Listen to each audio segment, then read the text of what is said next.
An update on a Charlotte man who is under investigation, accused of making bombs that, according to a witness, he wanted to use on the public. Queen City News reporter Derek Dellinger is live in Charlotte. And Derek, you reached out to the witness and the subject in this investigation. What did you find out? Well, what we know so far comes out, at least outside of the warrants, comes from some of the interactions we had with people who knew both the witness and the suspect in this case. Now, the FBI says something was going on in an apartment complex near here that was enough to raise eyebrows. A lot has happened at this apartment complex that even residents here may not realize.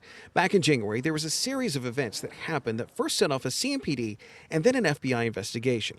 It's laid out in a search warrant filed earlier this month, and while we're not naming the suspect because they have not yet been charged, the details in the warrant point to a stash of guns and explosive devices being made or otherwise held there, and a suspect who, according to a witness, had given serious thought to using them. You know, sometimes people may say things.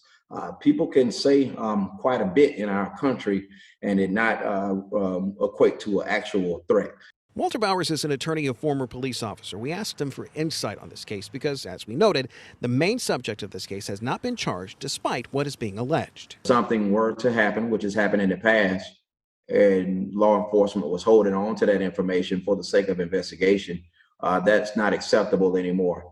Back in January, a witness came forward saying the suspect had made comments. Wouldn't it be nice if we could just all poison the homeless, using slang terms for shooting communists in the head and talking about detonating explosive devices at riots and protests.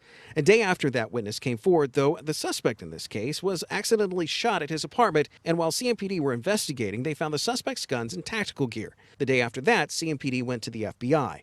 We went by the suspect's home. A woman answered the door saying the suspect now has an attorney.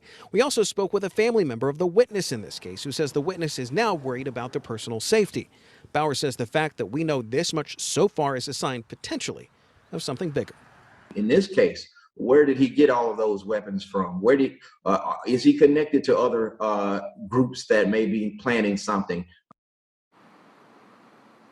Now, we do know DNA swabs as well as fingerprints were taken of the subject in this FBI investigation earlier this week. And again, there's not a lot we can say right now about the case because we simply don't know it. A lot of it's being kept very close to the chest for the FBI. As we get any new information, we will pass it along. Live in South Charlotte, Derek Dellinger, Queen City News. Pretty scary situation. What we do know, Derek. All right, thank you.